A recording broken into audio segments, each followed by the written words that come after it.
Hi guys, today we'll delve into the case of a mother who vanished from her home under strange circumstances. Police launched an investigation and uncovered unexpected and even bizarre clues. They eventually pieced together the truth, leaving even seasoned detectives shocked. This case quickly became one of the most talked about in the country, as its details left everyone outraged.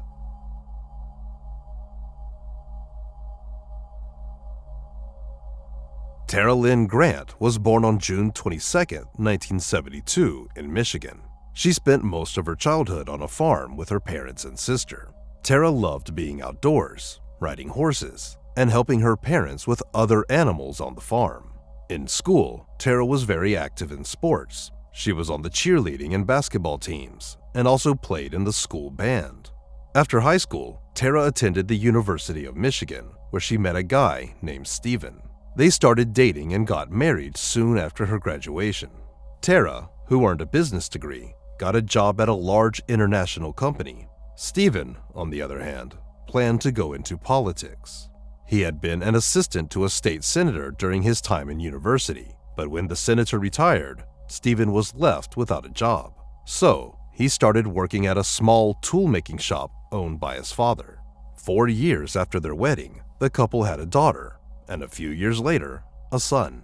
After their second child was born, the family bought a new house in a prestigious neighborhood in Macomb County, Michigan, right outside of Detroit.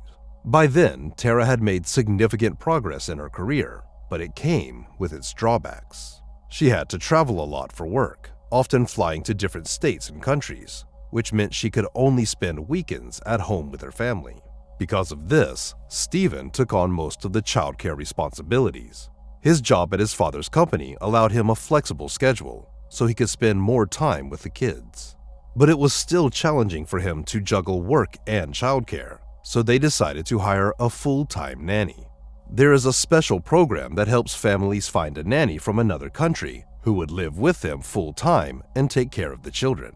Thanks to her job, Tara could afford to hire such a nanny, and soon they found the right person. They hired a young woman from Germany who quickly got along with their children and took on most of the childcare duties. Steven, who got more free time, also started working part-time as a youth soccer coach. But despite the family's good financial situation, Tara's constant absence strained her relationship with Steven.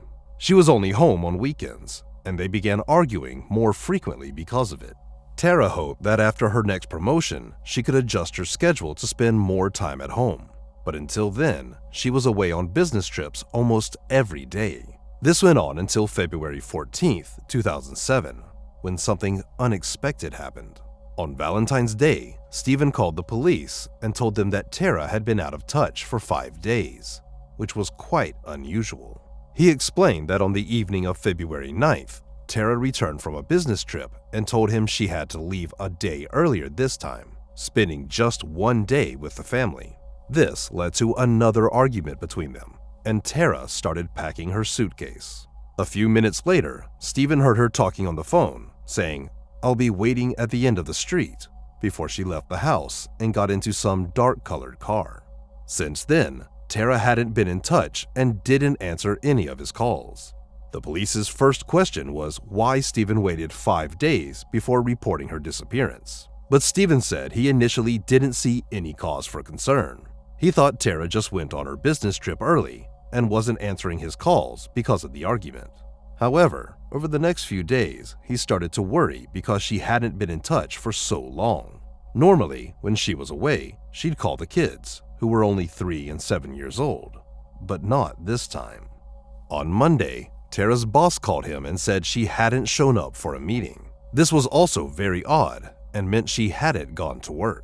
Steven called her relatives and told them what was happening, but they assumed Tara just needed time away from the constant arguments with him. She had told her parents several times that her relationship with Steven was getting more and more problematic because of her job, and they argued quite often. So, her relatives thought she decided to take a break from Steven and would soon come back home. As time went by, Tara still didn't show up, and she didn't answer any calls. Eventually, Steven began to worry that something might have happened to her and decided to contact the police. As Stephen answered the police's questions, they noticed several suspicious scratches on him. Detectives asked if the argument with his wife had turned physical, but Stephen denied it. He claimed that he often works with metal parts at his father's shop and gets scratched by them regularly. After the interview at the station, detectives said they needed to search their home, and Stephen agreed. They arrived and found that all of Tara's belongings, including her documents and purse, were missing, along with her suitcase. Stephen also gave them access to Tara's computer, where they examined her bank account.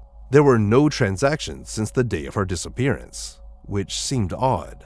If she had gone somewhere, she would have needed to buy plane tickets, book a hotel, and so on. But there were no activities on her account for the past 5 days.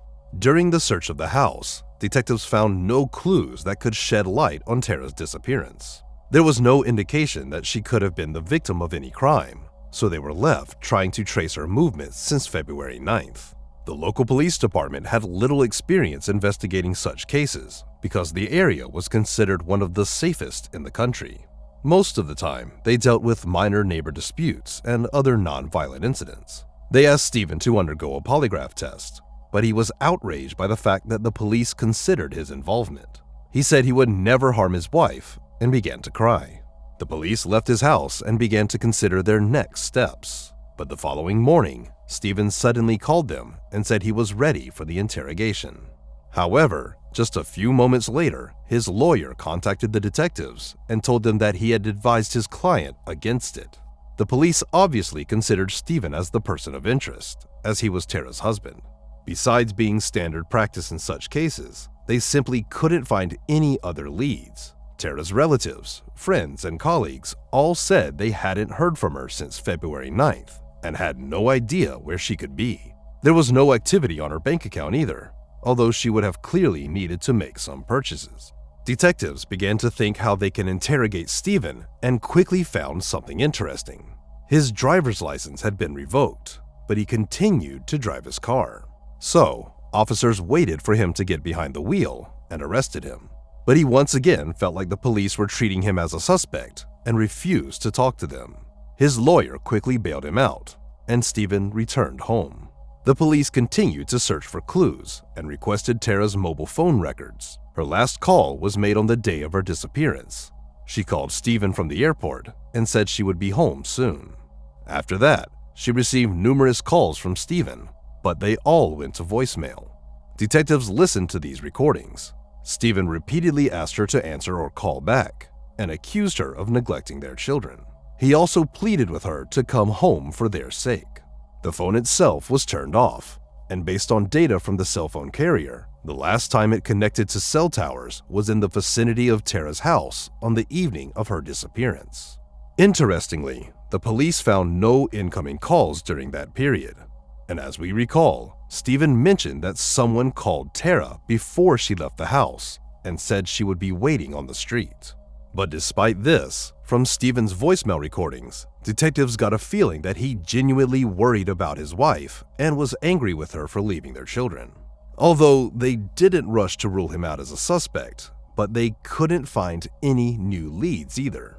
Stephen still refused to talk to the police, accusing them of wasting time on him instead of searching for Tara. Instead, he actively engaged with the media, which began covering the case from the early days.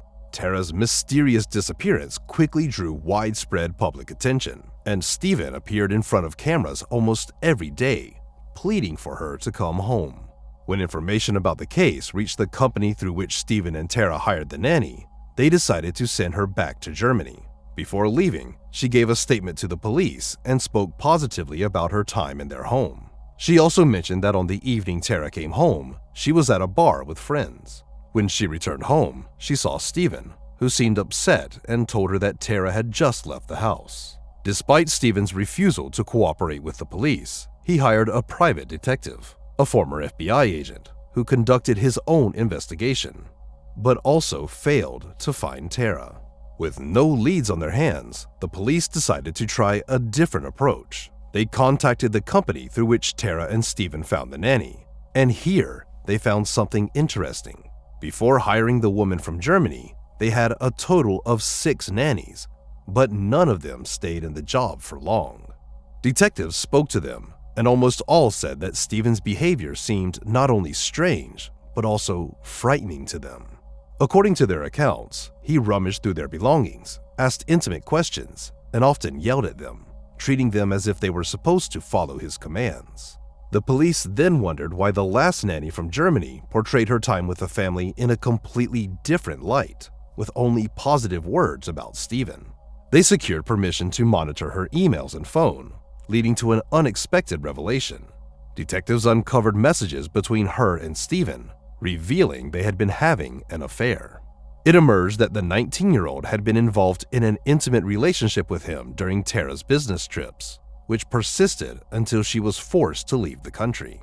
Although this was an important lead for the police, infidelity did not prove Stephen's involvement in Tara's disappearance, so they continued to search for other evidence. Speaking with Tara's relatives and friends, detectives learned that nearly all of them had disliked Stephen since she married him. According to them, he behaved quite strangely, tried to control her every move, and didn't get along with anyone in her family. Investigators soon learned something else. Stephen's former girlfriend, whom he had dated before meeting Tara, called the police and told them something interesting. According to her, Stephen had reached out to her several months prior, and their conversations gradually became more intimate. Eventually, Stephen began openly expressing his desire to engage in a romantic relationship with her, despite both of them being married. Stephen also complained about Tara and her constant absence.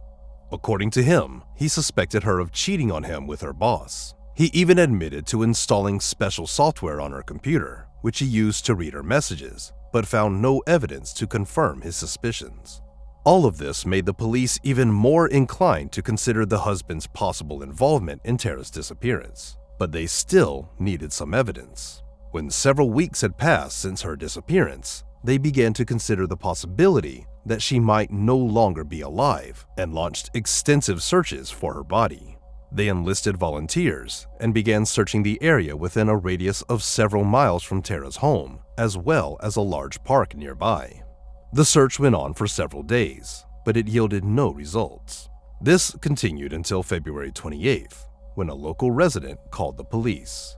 The woman came to the same park for a walk, aware of Tara's disappearance and the ongoing search for her body, so she remained vigilant and kept an eye out for anything unusual. Soon enough, she did notice something strange. Under one of the trees along the trail, there was a plastic bag covered with branches and snow. It was clearly filled with something, and the woman decided to take a closer look. Through the bag, she saw rubber gloves and something resembling metal shavings inside, and there was something dark red at the bottom. She decided to take the bag with her and handed it over to the police. Detectives immediately realized that there was likely blood at the bottom of the bag and sent it to the lab. But there was a problem. Experts warned that due to a high workload, DNA analysis could take up to 2 months. Nevertheless, they examined the contents and confirmed that it did indeed seem to be human blood. The police immediately focused their search efforts in the area where the bag was found, deploying all available resources. Stephen did not participate in the search, citing bias from the police. Instead, he gave a lengthy interview to a news channel, making quite a few questionable statements. He repeatedly criticized Tara for being absent from her home most of the time, labeling her a bad mother. Stephen claimed he took on almost all parenting responsibilities and was a better mom than she was. When reporters asked about their financial situation and whether he had been living mostly on Tara's money, Stephen became angry and insisted he didn't need a penny from her. During the interview, Stephen also accused Tara of infidelity without providing any evidence. Throughout the conversation, he repeatedly condemned Tara and emphasized how difficult their marriage had been for him. As Stephen was giving the interview, the detectives made some progress. They had previously tried to obtain a search warrant for Tara's home without success due to insufficient grounds, and Stephen had prevented them from searching it voluntarily. However, after the blood-stained bag was discovered in the park, the judge granted the warrant. The police arrived at the house, and around the same time Stephen returned after the interview. Detectives informed him of the warrant to search his home, and Stephen opened the door for them before calling his lawyer. The lawyer inquired if his client was under arrest, and the police answered no.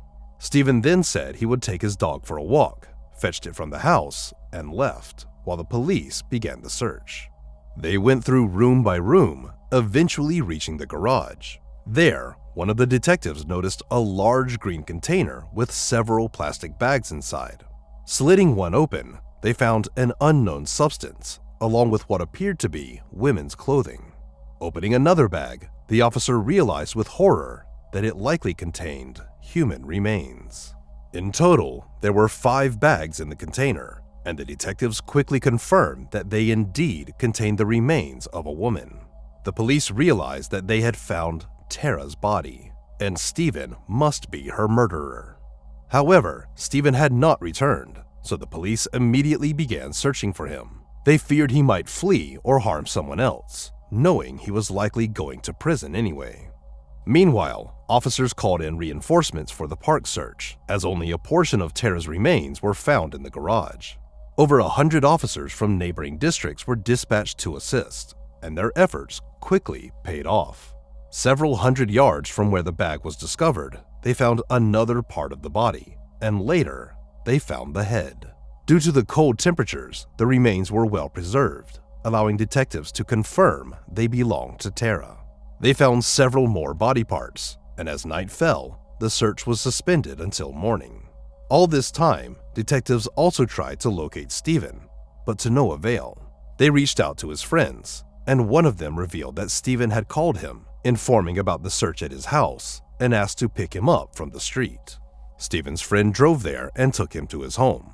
On the way, he noticed that Stephen behaved quite strangely. He seemed scared, his hands were shaking, and overall, it felt like Stephen was on the verge of a breakdown. When they arrived at the friend's house, Stephen said he wanted to see his children and asked to borrow the friend's car. At that time, Stephen's children were in another state under the care of his sister. The friend gave him his pickup, and Stephen left.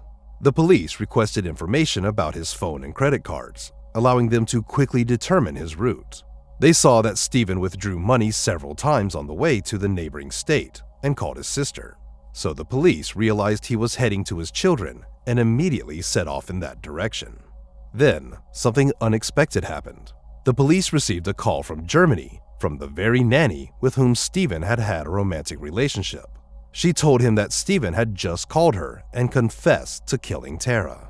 According to him, they indeed had an argument that evening, and Stephen started yelling at her. Tara then slapped him in the face, and he flew into a rage. He pushed her, and Tara hit her head after falling on the floor, resulting in her death. The police no longer doubted Stephen's involvement, but they still needed to find him. For several hours, they searched the area along the highway leading to the neighboring state, and soon they discovered Stephen's friend's car. It was abandoned near the entrance to the national park, but Stephen himself was nowhere to be seen.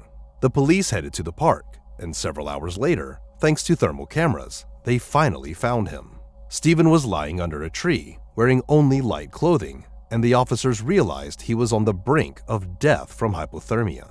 He was in an altered state, talking to trees and muttering incomprehensible phrases, so they quickly airlifted him to the hospital. Despite the fact that his body temperature dropped to just 88 degrees, doctors managed to save his life, although it took some time for him to fully recover. While he was in the hospital, he was charged with murder, and detectives handed the case over to the court. It's worth mentioning that on the same day, his lawyer refused to defend Stephen. When asked why, he vaguely replied, "I need to be able to look at myself in the mirror in the mornings." Stephen was assigned a new lawyer, and meanwhile, forensic experts examined Tara's remains. One of the most experienced pathologists in the country, who had worked on J.F. Kennedy and John Benet Ramsey cases, was appointed as the chief medical examiner. After studying the remains, he concluded that Stephen's version of events did not match reality. Stephen claimed Tara died from a head injury, but the actual cause of death turned out to be strangulation. When Stephen finally regained consciousness, detectives went to see him in the hospital, and he told them what really happened that evening. According to him, when Tara came home and said she had to leave a day earlier, they got into an argument, and he started yelling at her. When she tried to leave the room, he grabbed her, and Tara hit him in the face. Enraged, Stephen struck back, then strangled her. He dragged her body from the second floor to the garage and placed Tara in the trunk of her car. At the same time, the nanny returned home, and Stephen told her that his wife had just left him. The next morning, he took the body to his father's workshop, making sure no other workers would be there. Stephen destroyed all of Tara's documents and personal belongings, then dismembered her body using a saw. He also mentioned that he vomited twice while doing all this, but he kept telling himself, "If you don't do this, you'll end up in prison for the rest of your days." Several hours later, he packed the remains into plastic bags, placed them in a container, and returned home, leaving the body in the car. For a few days, he'd been thinking how to dispose of the remains while creating an alibi for himself. He repeatedly called Tara and left messages on her voicemail, begging her to come home. One day, he took his children's snow sled and went to the park where the bags with the remains would later be found. There, he placed the container on the sled to take it away from the crowded areas and started pulling it up a hill. At some point, the rope slipped from his hands and the sled rolled down. The container overturned and the bags with the remains spilled out.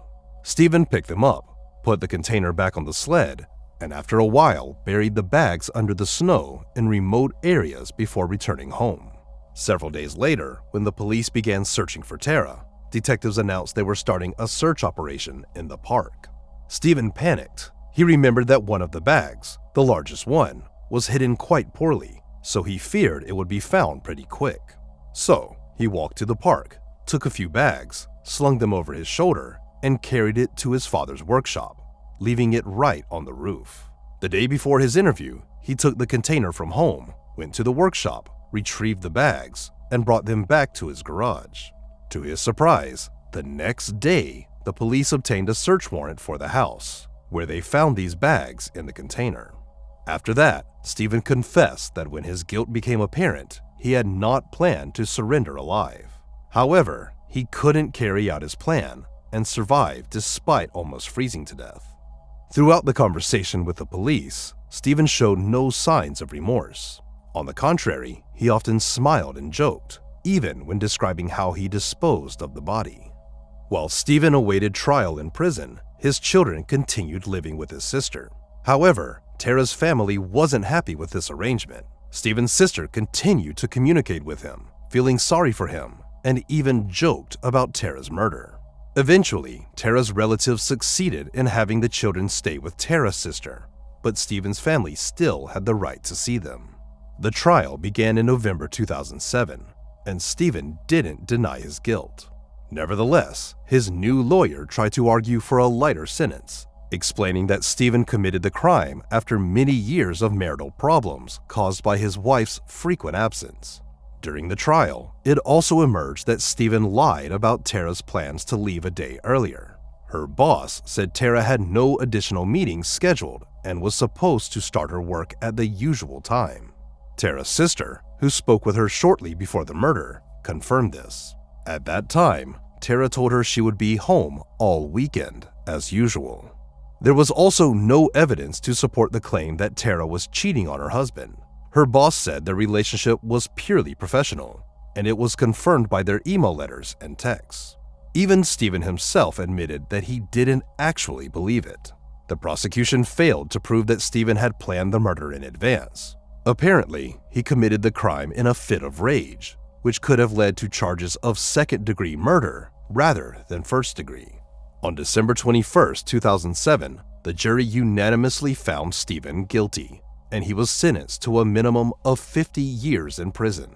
Stephen's lawyer tried to appeal the verdict, but to no avail. Since then, he has been serving his sentence behind bars. But his story doesn't end there. Tara's murder attracted the attention of millions of people across the country, and Stephen clearly enjoyed it.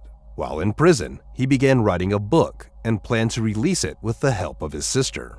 They even discussed the possibility of a film adaptation, and Stephen pondered which famous actor could play him.